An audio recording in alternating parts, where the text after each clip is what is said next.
inona zavatra misy atao amin'ny firenena amin'izao fotoana zao samy manana fijery ny olona ny hoe mpitondra fanjakana teo aloha nangoro-kareny mpitondra fanjakana teo aloha manao an'izao hoe manao ny tsy rariny ahongany hoe tsy miraraha jiro hoe tsy miraraha rano hoe tsy manao demokrasia didijadona hoe fijerin'ny olona rehetrarehetra zay fa Andriamanitra ninona fijerinao mandefitra izy maninona bezavady mandefitra izy ary raha mbola mivavaka aminy ianao mamela ny heloka ao izy fa zavatra raha ihany tsy andefiaran'Andriamanitra rehefa manomboka amin'ny lalao faty ianao milalao faty manompo sampy miakohaka ao amin'ny faty eo Andriamanitra ny tsy manaky nisy tôlambalo zay karandoa zay nafarana avy any Frantsa izy nahita an'izay mba naharaka an'izay kabes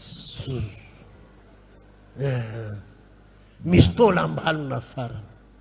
ka raha tonga reny razambe atsika avy any reny hoy hoe atsika satria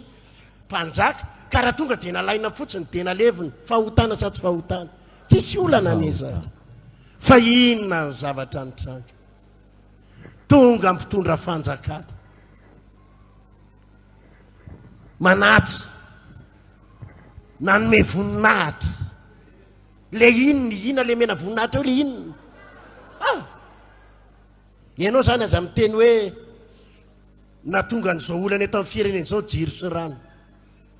sy rano zany tompoka efa amatona nananantsika olana teto fa tsy jiro sy rano tsy resaka didijadona tsy resaka demokrasia tsy resaka inona koa tsy resaka fangoronaka reny tsy resaka zany ny problème eto fa misy foana zany efa nisy foana zany fa vao mandika ny ty ianao ka hoy ianao hoe tsy te halala